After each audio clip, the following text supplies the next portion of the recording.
Olá, pessoal! Aqui estou eu em mais um vídeo para falar um pouquinho com vocês sobre a formação da Grécia Antiga, tá?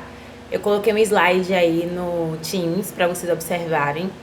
Então, peguem um slide sobre a formação da Grécia e vão acompanhando à medida que vocês assistem ao meu vídeo, tá? Bom, vamos começar. Primeiramente, eu gostaria que vocês pensassem. Quando a gente fala de Grécia Antiga, tá? O que é que vem assim à cabeça de vocês, né? Pensem. O que é que vocês imaginam sobre a Grécia Antiga? O que é que vocês conhecem sobre ela, tá? A mitologia, né? Geralmente a primeira coisa que vocês vão lembrar é isso. A mitologia, os deuses, a questão da filosofia, né? O nascimento das ciências. O que é que vocês pensam quando o assunto é Grécia Antiga, tá? Bom, agora que vocês já pensaram, já conseguiram se lembrar um pouquinho do que é a Grécia Antiga, vamos comparar aí a geografia da Grécia, tá? Entendam que quando a gente fala de Grécia Antiga, é completamente diferente da atual Grécia, tá? Até o território onde ficava a Grécia Antiga é diferente de onde fica a Grécia hoje, ok? A Grécia Antiga era uma região bastante vasta, tá? Era imenso o território grego. Era tão grande que, na verdade, o que a gente tem de como Grécia Antiga, eles nem se identificavam como gregos, né? Cada um era um povo diferente, tá? Com características diferentes, eles não se consideravam sendo um povo só. E a região eles também não chamavam de Grécia, eles chamavam aquela região ali de Hélade, tá? E cada um tinha sua própria característica. E por que a gente chama de Grécia? Por causa da cultura. Apesar deles serem povos diferentes, eles terem tipos de governos diferentes, modos de vida diferentes, tinham algumas características em comum. Tipo na Mesopotâmia. Lembra que tinham as cidades-estados, cada um era independente, cada um tinha sua forma de administração, mas era um povo só?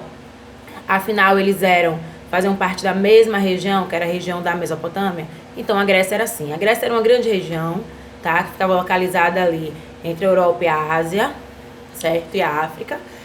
E os povos, eles vão ter o mesmo idioma, eles têm as mesmas características culturais e a mesma religião, né? Já que eles vão adorar ali os mesmos deuses, alguns com mais intensidade do que outros. Por isso que a gente chama toda essa galera de gregos, tá?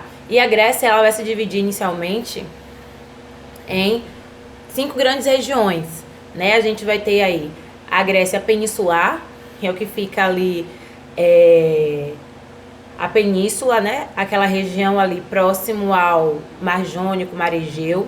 A gente tem a Grécia insular, que são as ilhas, tá? As ilhas gregas, a ilha de Creta, né? A ilha de Delos e outras ilhas, um conjunto grande de ilhas que tem ali, próximo ao Mar Egeu. A gente tem a Grécia continental, que é a que fica localizada no continente europeu, né? Que é onde hoje fica a Grécia.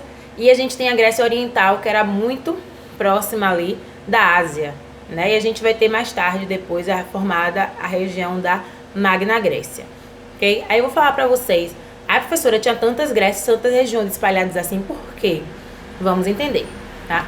Primeiro vamos falar como é que era a geografia da Grécia. A Grécia era uma região extremamente montanhosa, tá? Quando eu falo Grécia, eu tô falando de toda essa região aí que eu já citei pra vocês, né? A peninsular, a insular, a continental, a oriental, a Magna Grécia, eram regiões extremamente montanhosas, como na Mesopotâmia. E essas montanhas, né, esse relevo montanhoso, ele impedia a comunicação entre os povos. Por isso que cada povo que foi se instalando ali na Grécia, ele foi formando a sua própria cidade, né, a sua própria forma de administração, porque eles não tinham como se comunicar com os povos que estavam lá do outro lado da montanha. Então, a Grécia se organizou da seguinte forma: de frente eles tinham o mar e para trás as montanhas, então eles não tinham como se unir. Por isso, cada povo que chegou ali se estabeleceu e formou a sua cidade, tá? Então, a organização administrativa da Grécia, por conta da geografia, vai ser a mesma da Mesopotâmia, que eram cidades-estados, ok? Bom, a Grécia tinha um litoral muito vasto, como eu já falei pra vocês, né? Toda essa região da Grécia, ela era circundada ali pelos mares, né? Mar Egeu, Mar Jônico, tá? Então, ela tinha um litoral imenso, tá? E vários rios, porém, os rios eram pequenos. A gente tem uma quantidade grande de mares, né, de água salgada, porém, a água doce, a quantidade era muito pequena. Como eles tinham poucas regiões de água doce, né, poucas regiões de rio, o solo da Grécia ele não era muito fértil, tá? Então, a agricultura ali era basicamente uma agricultura de subsistência, tá? E o que eles usavam mesmo, a principal forma de economia deles, não tinha como ser agricultura, porque eles tinham terras, solos pobres, mas a sua forte economia estava ligada ao comércio, principalmente ao comércio marítimo, tá? Assim como os fenícios. Bora lembrar aí dos assuntos que a gente já estudou, tá? Então, eles vão ter essas relações comerciais com outros povos, ok? Um comércio como os fenícios também, né? De importação e exportação, tá? Pronto, falamos aí da geografia da Grécia, agora vamos falar da história dele. Estou usando o slide aqui como base, certo? Bom, a história da Grécia, ela é dividida em 5 períodos, tá? A gente tem o primeiro período, que é o período chamado de pré-homérico. No período pré-homérico, a gente vai ter a formação do território grego, tá? Que ele é formado através de 2 diásporas e da invasão de diversos povos, que a gente vai falar aqui rapidinho. Depois a gente tem o período homérico, que é a formação das cidades-estados, certo? Depois a gente tem o período arcaico, que é a formação das grandes cidades, que é a cultura que vai ser moldada ali, a cultura da Grécia, né? E as principais cidades que a gente vai destacar no período arcaico é Atenas, né? Que era o berço da cultura, das filosofias, das ciências da Grécia, e Esparta, né? Que era aquela cidade extremamente militarizada.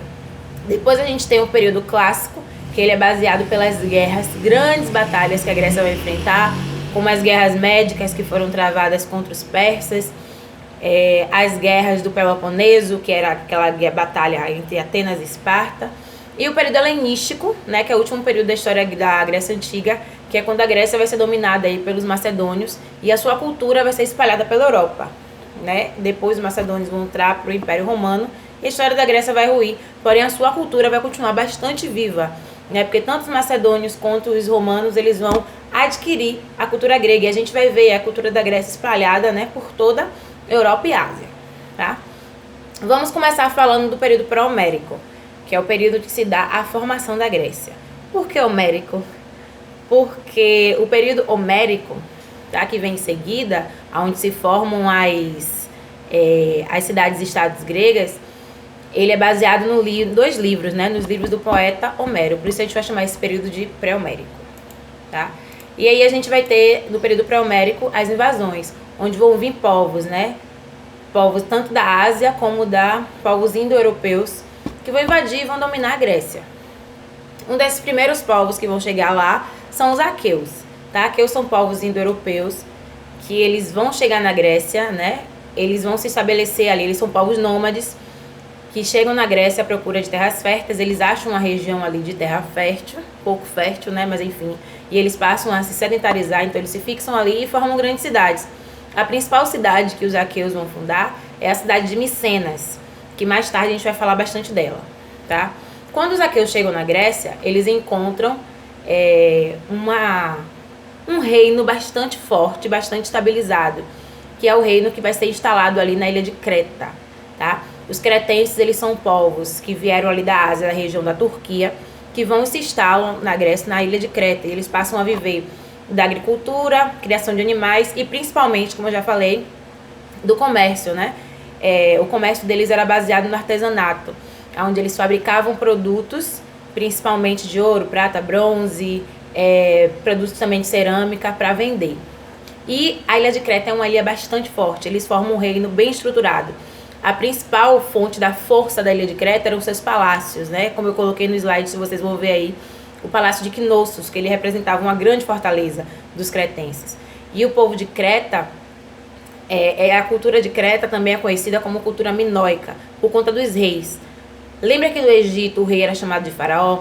Então, na ilha de Creta o rei era chamado de Minos, tá? Então todos os reis tinham essa característica de serem rei Minos.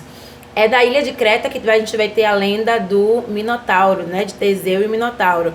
Já que o labirinto do Minotauro, ele ficava localizado, de acordo com a lenda, né? Ficava localizado na ilha de Creta, certo? E o nome Minotauro vem dessa característica da cultura minoica do rei Minos. Bem interessante, né? E aí quando os aqueus chegam, eles invadem a ilha de Creta, né? Os povos aqueus, já que eles fundam a cidade de Micenas, eles ficam conhecidos como os micênicos. Então eles invadem a ilha de Creta, tomam aquela região, tá? E eles vão fundir a cultura de Micenas com a cultura minoica, com a cultura de Creta. E aí vai surgir uma nova cultura, né? Que a gente vai chamar de cultura creto-micênica. que eles vão ser um povo extremamente forte, bem estruturado. Mais tarde esse povo vai ser o que vai participar da Guerra de Troia, ok? Bom, além dos aqueus, a gente tem também os jônios, os eólios, né? Os jônios é um povo bastante importante, né? Eles são povos indo-europeus que se estabelecem na Grécia, tá? E eles vão fundar algumas cidades. A principal cidade que os jônios vão fundar é a cidade de Atenas. E a característica interessante dos jônios, primeiro é a sua escravização, já que eles vão escravizar muitos povos, né? Eles vão promover guerras e eles vão escravizar os povos que eles vão dominar. E outra característica marcante nos jônios é a questão da cultura, já que eles vão ser os responsáveis pela formulação da cultura grega antiga, como a gente tem de hoje. É deles que vai surgir essa ideia de ciência, de filosofia, de artes, né, e etc. Por isso que Atenas é o berço de tudo isso. E o último povo, que a gente vai falar que é super importante nessa questão da formação da Grécia Antiga, são os dórios. Os dórios é aquele povo extremamente guerreiro, extremamente militarizado, tá? Que eles invadem a Grécia e eles vão tocar o terror ali na região, tá? E a galera vai fugir, muita gente vai fugir, várias famílias vão fugir com medo dessa invasão dória, já que eles são extremamente guerreiros, tá? Tem um exército muito forte, muito bem estruturado. E eles vão ser os responsáveis por provocar a primeira diáspora. Lembram que a diáspora? Dispersão. Isso aí. Então os gregos eles vão fugir, muitos vão fugir das suas cidades já bem estruturadas por conta da invasão dos dórios. E aí vai acontecer esse crescimento da Grécia, tá? O primeiro crescimento da região da Hélade, né, vem da invasão dos dórios. E os dórios vão ser os responsáveis por fundar a cidade de Esparta. Lembra dessa característica guerreira militarizada de Esparta? Pois é, vem dos seus fundadores, que são os dórios, tá? Beleza, galera? Foi o nosso primeiro vídeo. Já já eu vou gravar mais um pra gente falar sobre o período homérico, tá? Beijo e até a próxima.